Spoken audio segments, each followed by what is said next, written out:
الحمد للہ وکفی وسلام علی عبادہ الذین اصطفی اما بعد۔ رجب کے مہینہ میں اللہ تعالیٰ کے نبی کو اللہ تعالیٰ نے اپنے پاس بلایا، جس کو ہم معراج کہتے ہیں، شب معراج، لیلۃ المعراج، اور اس کے لیے اہتمام بھی کیا جاتا ہے عبادات کا، خیرات کا۔ یہ اللہ تعالیٰ کی بہت بڑی قدرت میں سے ایک چھوٹا سا نمونہ تھا کہ 3 کپڑوں میں اٹھایا اور سارے خلا کے پردوں کو چاک کروا کے 7 آسمان کے دروازے کھلوا کر سدرۃ المنتہا پہ جبریل کی بھی بس ہو گئی کہ اس کے آگے اتنا بھی اوپر گیا تو جل کے راکھ ہو جاؤں گا، تو اس سے اوپر آپ تشریف لے گئے، اور پھر عرش خوشی سے جھوم اٹھا، اہتز عرش الرحمن، عرش خوشی سے یوں جھوم رہا تھا۔ خوشی میں انسان بے خود ہو کر جھومنے لگ جاتا ہے، تو اللہ کا عرش جھومنے لگا آپ کی آمد پر، اور پہلی ہستی ہیں جن کا قدم اللہ کے عرش پر پڑا، اور اللہ تعالیٰ اور اللہ کے محبوب کے درمیان جتنے نور کے پردے تھے اللہ نے سب ہٹا دیے، اور السلام علیک ایھا النبی ورحمۃ اللہ وبرکاتہ۔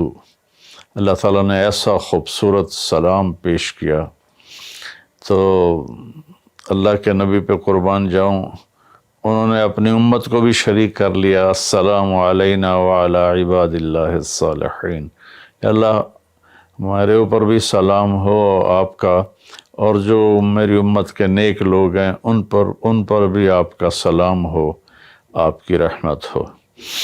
تو معراج کا واقعہ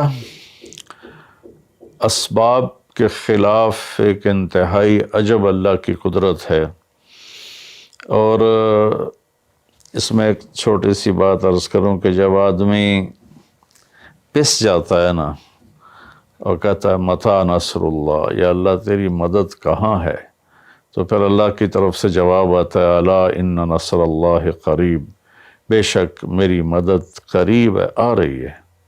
یہ واقعہ طائف کے بعد پیش آیا ہے، جب آپ بے بس ہو گئے تھے، پتھر کھا کے شدید زخمی ہوئے، پھر آپ مکہ تشریف لائے تو باہر ٹھہر گئے، اندر آنے کی آپ کی سکت نہیں تھی، اور آپ نے زید ابن حارثہ کو اخنس بن شریک کے پاس بھیجا کہ مجھے پناہ دو، میں مکے میں داخل ہونا چاہتا ہوں، تو اس نے انکار کر دیا، کہا میں نہیں پناہ دیتا۔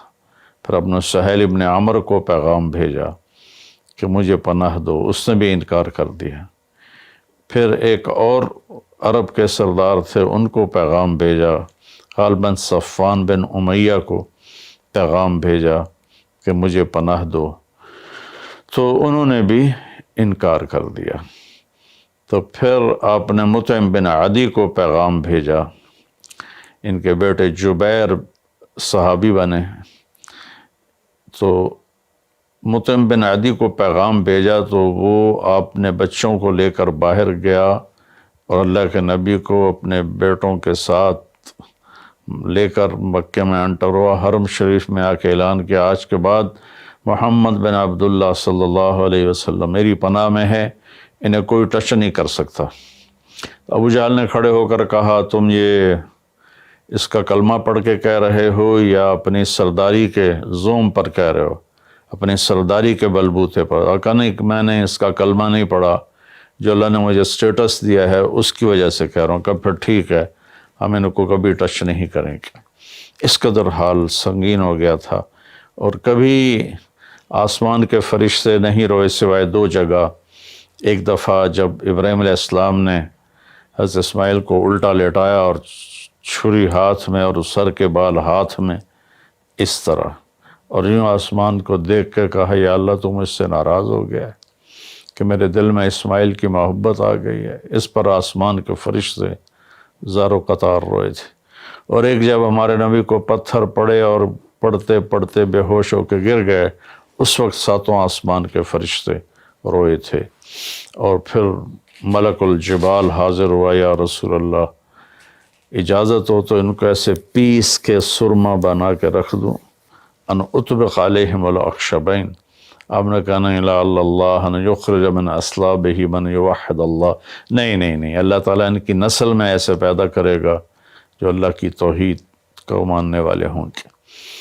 اس تکلیف کے بعد یہ سفر ہوا کہ 27 رجب کو جبرائیل آئے، آسمان سج چکے ہیں، اور ہماری یعنی زبان میں یا ہمارے رواج میں کہ یا رسول اللہ استقبال کے لیے قطاریں لگ گئی ہیں، آپ ان کو لے کر گئے۔ آپ ام ہانی رضی اللہ عنہ حضرت علی رضی اللہ تعالیٰ عنہ کے گھر میں تھے آپ، تو وہاں سے حتیم میں لے گئے، آپ کا سینہ چاک کیا، دوسرے فرشتہ وہ پانی لایا زمزم کا، اس سے آپ کے سینے کو صاف کیا، پھر دل باہر نکالا، اس کو چیرا، اس سے صاف کیا، اور پھر دوبارہ دل کو رکھ دیا، سینے کو بند کر دیا۔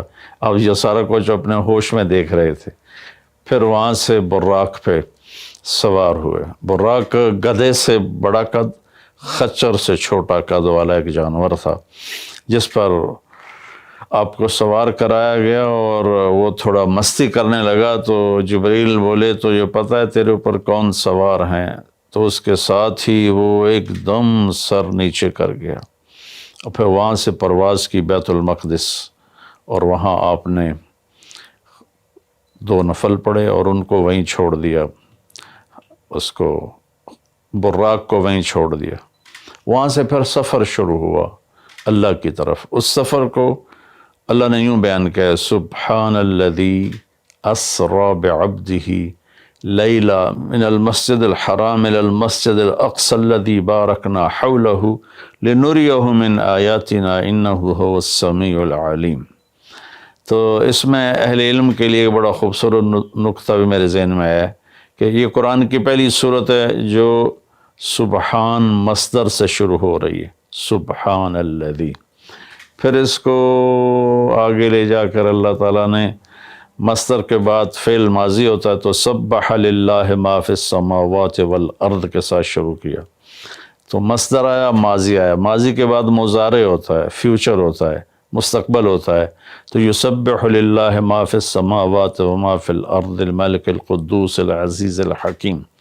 پھر اس کے بعد امر کا صیغہ ہوتا ہے تو سبح اسم ربک الاعلی الذی خلق فسوی۔ یہ قرآن کا اعجاز ہے، قرآن کی خوبصورتی ہے، قرآن کی بلاغت ہے۔ سبحان، سبح، یسبح، سبح۔ تو اللہ تعالیٰ نے پہلے اپنی پاکیزگی کو بیان کیا کہ جو کچھ کہنے والا ہوں میں سب کچھ کر سکتا ہوں، میرے لیے کوئی مشکل نہیں کہ میں اپنے بندے کو لے کر گیا۔ اللہ آنے جانے سے پاک ہے، لیکن با کا اضافہ یہ بتاتا ہے کہ اللہ تعالیٰ کہہ رہے تھے یوں ہی سمجھو کہ میں اپنے بندے کو خود لے کر گیا اوپر۔ آپ جبریل کے کندھوں پر، پروں پر سوار ہو کر نہیں گئے، آپ کا سفر الگ تھا، جبریل کا الگ تھا، یہاں تک کہ پہلے آسمان پر پہنچے تو دروازہ کھلا تو آدم علیہ السلام نے استقبال کیا، گلے لگایا۔ پھر اس سے اوپر گئے تو عیسیٰ علیہ السلام، یحییٰ علیہ السلام، زکریا علیہ السلام نے استقبال کیا، اور سارے آسمان کے فرشتوں نے استقبال کیا۔ پھر اس کے بعد تیسرے آسمان پر گئے تو یوسف علیہ السلام نے استقبال کیا اور سارے فرشتوں نے۔ پھر چوتھے آسمان پر گئے تو یونس علیہ السلام نے اور باقی سارے فرشتوں نے۔ تو پھر پانچویں آسمان پر گئے تو ہارون علیہ السلام اور آسمان کے فرشتے۔ پھر چھٹے آسمان پر گئے تو موسیٰ علیہ السلام اور موسیٰ علیہ السلام کے آسمان کے فرشتے۔ اس دن اللہ نے، میرا کہ میں نے پڑھا کہیں نہیں لیکن مجھے لگتا ہے کہ اس دن اللہ تعالیٰ نے سارے فرشتوں کی عبادت کی چھٹی کرا دی ہوگی اور فرمایا ہوگا بس میرے محبوب کا دیدار کرو، استقبال کرو، آج یہی تمہاری عبادت ہے، کیونکہ ہر فرشتہ بے قرار تھا کہ دیدار ہو جائے۔ پھر اب ساتویں آسمان پر گئے، وہاں ایک بیت اللہ تھا، وہاں ایک بزرگ سفید داڑھی والے یوں کر کے بیٹھے ہوئے تھے، یوں کر کے، اور لمبے ان کے بال تھے، لمبی داڑھی تھی، وہ نہیں اٹھے، وہ بیٹھے رہے۔ جب اب قریب آئے تو وہ کھڑے ہوئے اور کہا میرا بیٹا آ گیا۔ پہلے نبیوں نے کہا ہمارے بھائی آ گئے، ہمارے بھائی آ گئے، ہمارے نبی آ گئے، اس بزرگ نے کہا میرے بیٹے آ گئے، میرے بیٹے آ گئے۔ تو آپ نے جبریل سے پوچھا یہ کون بزرگ ہیں؟ تو انہوں نے فرمایا یہ آپ کے دادا ابراہیم علیہ السلام ہیں۔ اس میں اللہ نے ہمیں سبق دیا کہ بیٹا کتنے ہی عالی مقام پہ چلا جائے، اس کے ذمہ ہے اپنے ماں باپ کا ادب کرے، ان کے پاؤں چھوئے، ان کے سامنے سر جھکا کے چلے۔ یہ ہواؤں میں اڑ جائے، عرش کو چیر کے اللہ تک پہنچ جائے، پھر بھی باپ کے آگے، ماں کے آگے سر جھکانا ہے۔ اور یہ سبق عملاً اللہ نے امت کو سکھایا، پہنچایا کہ اللہ تو جانتے تھے کہ یہ امت اپنے والدین کی کتنی نافرمان ہوگی، اور کتنے ماں باپ ہوں گے جو چھپ چھپ کے روئیں گے، کتنی مائیں ہوں گی جو دوپٹے کے پلو میں اپنے آنسو چھپا لیں گی اپنی اولاد کی نافرمانی کی وجہ سے، بدتمیزی کی وجہ سے۔ میرے نبی سے پوچھا گیا یا رسول اللہ قیامت کب آئے گی؟ تو آپ نے فرمایا اللہ کو پتہ ہے۔ کیا کوئی نشانی فرما دیں؟ ارشاد فرما دیں کہ جب مائیں بیٹیوں کے ہاتھوں ذلیل ہوں گی تو قیامت آئے گی۔ یعنی بیٹے تو کرتے ہی رہتے ہیں، اگر بیٹیاں بھی ماں کو ذلیل کریں گی تو قیامت آ جائے گی۔ تو یہ اتنا بڑا مقدس رشتہ ہے۔ آپ نے فرمایا جس نے اپنے والدین کو دکھ دیا اس پہ اللہ کی لعنت، زمین آسمان کی لعنت، فرشتوں کی لعنت، نہ اس کی نماز قبول ہے، نہ روزہ، نہ صدقہ۔ اور دوسری طرف آپ نے فرمایا جو صبح صبح ماں باپ کی زیارت کر لے تو صبح سے شام تک جنت کے 2 دروازے اس کے لیے کھل جاتے ہیں۔ نہ حال پوچھا نہ خدمت کی، صرف آ کے زیارت کی محبت کی وجہ سے۔ شام کو آ کے ان کی زیارت کی تو صبح تک جنت کے 2 دروازے اس کے لیے کھلے رہیں گے۔ پھر ان میں کوئی ایک فوت ہو جاتا ہے اور یہ اس ایک کی بھی ایسے تعداد کرتا ہے، زیارت کرتا ہے، ایک دروازہ کھلا رہے گا۔ تو یہ اس میں ایک بہت بڑا سبق تھا ماں باپ، چونکہ پہلا قصور تو ماں باپ کا ہے کہ وہ بتاتے ہی نہیں، وہ تعلیم ہی نہیں دلاتے جس سے پتہ چلے کہ ماں باپ کا مقام کیا ہے۔ اسی میں ہماری نسل ڈپریشن کا شکار ہو گئی۔ تو انہیں کیا پتہ باپ کون ہوتا ہے، ماں کون ہوتی؟ تو آپ وہاں سے تشریف لے گئے تو سدرۃ المنتہا، جہاں بارڈر آ جاتا ہے ان مخلوقات کا، بارڈر پر جبریل نے کہا یا رسول اللہ بس آگے میرے پاس ویزا کوئی نہیں ہے، ایک بالشت بھی اوپر جائے، ایک گٹھ بھی اوپر جاؤں گا تو جل کے راکھ ہو جاؤں گا۔ تو اللہ نے ایک تخت اتارا، اس سے اپنے محبوب کو بٹھایا اور وہ گئے بلندیوں کو چیرتے ہوئے، اس نے عرش پر جا کر لینڈ کیا، آپ اترے اور میرے اللہ تعالیٰ نے کہا ثم دنا فتدلی فکان قاب قوسین او ادنی۔ اللہ تعالیٰ نے اپنے محبوب کو اپنے قریب کر لیا، اتنا قریب کیا کہ فاصلے مٹ گئے، فاصلے مٹ گئے۔ تو بھائیو پھر لمبا واقعہ ہے، اور لوگ آج کل اتنا لمبا سنتے بھی نہیں ہیں، تو میں صرف جانے کا بتا دیتا ہوں۔ واپسی کا بھی پورا ایک کہانی ہے، جنت دکھائی، جہنم دکھائی، جنتی دکھائے، جہنمی دکھائے، سارا کچھ دکھایا، سود خور دکھائے، بے نمازی دکھائے، نمازی دکھائے، آپ نے سب کو اپنی آنکھوں سے دیکھا، جہنم کو بھڑکتے دیکھا، جنت کو چمکتے دیکھا، جہنم کو دہکتے دیکھا اور جنت کو مہکتے دیکھا۔ یہ سب کچھ آپ نے اپنی آنکھوں سے دیکھا، اور پھر آپ واپس تشریف لائے۔ تو جب آپ پہنچے تو ابھی رات کا حصہ باقی تھا، اور رات گزری نہیں تھی جب آپ اتنی بڑی کائنات کا سفر کر کے واپس تشریف لائے۔ تو اس میں ایک بڑا سبق ہے، وہ یہ ہے کہ اللہ نے اپنے نبی کا ہاتھ پکڑا اور اپنی ذات تک پہنچا دیا۔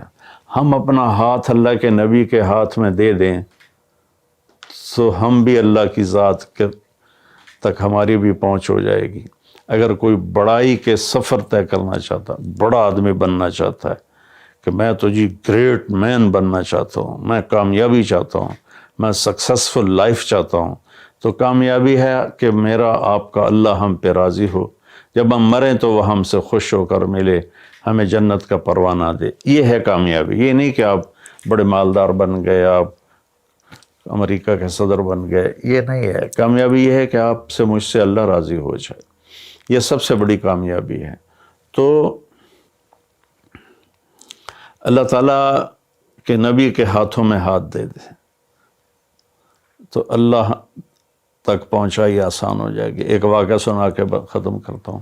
ایک بدو آیا، کہنے لگا ہے محمد، آپ نے کہا جی۔ آپ بدتمیزی کا جواب بدتمیزی سے نہیں، پیار سے دیتے، جی تیری 3 باتیں بڑی عجیب ہیں۔ آپ نے کہا کیا؟ تو کہتا ہم باپ دادے کا دین چھوڑ کے تیرے دین پہ آ جائیں گے، ہم کیوں چھوڑیں باپ دادے کا دین؟ کہا اچھا، اور؟ تو کہتا ہے کہ ہم مر کے مٹی ہو جائیں گے اور پھر دوبارہ زندہ کیے جائیں گے۔ کہا اچھا، اور؟ تو کہتا ہے سورے عرب کو تیری امت فتح کر لے گی، ایران اور یورپ کو بھی تیری امت فتح کر لے گی۔ تو یہ کیسی بچوں والی باتیں کہا، ان کو روٹی نہیں ملتی اور یہ سنا رہا ہے ان کو کہ اس سے کیسر اور کسرا 2 بڑے بلاک تھے اس وقت۔ تو آپ نے مسکرا کے فرمایا انشاءاللہ تیری عمر لمبی ہوگی، تو دیکھے گا کہ سارا عرب و عجم میرا کلمہ پڑھے گا، پھر تو دیکھے گا کہ سارا عرب و عجم یہاں مدینہ ڈھک کے آئے گا، اور پھر تو دیکھے گا کہ اللہ تعالیٰ قیامت کے دن تجھے بھی کھڑا کرے گا، مجھے بھی کھڑا کرے گا، اور میں تیرا ہاتھ پکڑ کے تجھے یاد دلاؤں گا کہ ہو گیا یہ زندہ ہونا کہ نہیں ہوا۔ تو وہ کہنے لگا نہیں میں نہیں مانتا، تو چلا گیا۔ اس نے پھر ابوبکر صدیق کے دور میں دیکھا سارا عرب فتح ہو گیا، کہنے لگا پہلی بات تو پوری ہوگی، ساری قوم نے کلمہ پڑھ لیا۔ حضرت عمر کا زمانہ آیا تو کیسر اور کسرا پٹ گئے، تو کہنے لگا دوئی گل بھی پوری ہوگی، ہن باویں تری ہو ہی نہ جاوے کدائیں، چلیے بھائی کلمہ پڑھیے۔ تو وہ وہاں سے اپنے علاقے سے آیا، حضرت عمر کے دربار میں آ کر اس نے کلمہ پڑھا۔ جب وہ آپ کی محفل میں آتا آپ اس کے لیے کھڑے ہو جاتے، بڑا اکرام کرتے۔ تو ایک دفعہ فرمایا کہ تم دیکھتے ہو میں اس بدو کا بڑا اکرام کرتا ہوں، میں اس محفل میں تھا جس میں اللہ کے نبی نے کہا تھا کہ رہے گی تیسری بات تو تیرا ہاتھ پکڑ کے بتاؤں گا کہ ہوئی کہ نہیں ہوئی، ہم مر کے زندہ ہوئے ہیں کہ نہیں ہوئے۔ اور قیامت کا دن جس کا ہاتھ میرے نبی کے ہاتھ میں آ گیا وہ جنت میں پہنچانے سے پہلے کبھی نہیں چھوڑیں گے۔ تو یہ وہ شخص ہے جس کا ہاتھ میرے نبی نے پکڑا ہوا ہے، اس کو جنت تک پہنچا کے چھوڑیں گے۔ تو میرے عزیزوں، میرے بھائی بہنوں، بچوں بچیوں، ہم مختلف قسم کی نافرمانیوں کا شکار ہیں اور اس میں ہم لذت ڈھونڈتے پھر رہے ہیں اور فرسٹریشن کا شکار ہیں۔ ہماری نئی نسل نشوں پہ لگی ہوئی ہے۔ اللہ کے واسطے سب سے ہاتھ چھڑا کر اللہ کے نبی کو اپنا ہاتھ پکڑا دو، آپ کو یوں پکڑیں گے اور اللہ پاک سے جا کر ملا دیں گے، اور فرشتے بھی آپ پر رشک کریں گے۔ یہ واقعہ معراج کی اصل تھیم ہے اور واقعہ معراج کا اصل پیغام ہے کہ کی محمد سے وفا تو نے تو ہم تیرے ہیں،